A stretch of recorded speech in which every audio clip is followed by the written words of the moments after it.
Hi అండి, welcome to Sandhya kitchen. ఇవాళ వచ్చేసి మాల్పూరి చేస్తున్నారు. గుంటూరు స్టైల్ మాల్పూరి. ఈ కప్పుతో నేను ఒక 30 కప్పు మైదా, ఒక పావు కప్పు గోధుమ పిండి, 3 స్పూన్ల పంచదార వేసుకొని ఇదంతా కలిపేసుకొని దోశ పిండి కన్నా కొంచెం లూజ్గా కలిపేసుకొని పక్కన పెట్టేసుకున్నాము. ఇప్పుడు కోవా కోసం గ్యాస్ ఆన్ చేసుకొని ఒక కడాయి పెట్టుకొని ఒక గ్లాస్ పాలు, ఒక పావు కప్పు పాల పొడి వేసుకొని ఇదంతా దగ్గర పడేలాగా బాగా కలిపేసుకున్నాము.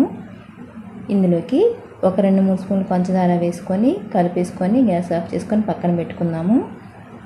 ఇప్పుడు గ్యాస్ ఆన్ చేసుకొని ఒక కడాయి పెట్టుకొని పాకం కోసం ఒక అరకప్పు పంచదార, ఒక 30 కప్పు నీళ్లు వేసుకొని లేత పాకం వచ్చేలాగా కరిగించుకుందాము. ఇప్పుడు గ్యాస్ ఆన్ చేసుకొని ఒక కడాయి పెట్టుకొని ఆయిల్ వేసుకొని ఆయిల్ వేడైన తర్వాత మనం మాల్పూరి కోసం ఈ మాల్పూరి ఒక గెరటితో పిండి వేసుకొని ఇలాగ మాల్పూరి అయితే చేసుకున్నాము. ఇది తీసి పక్కన పెట్టేసుకున్నాము.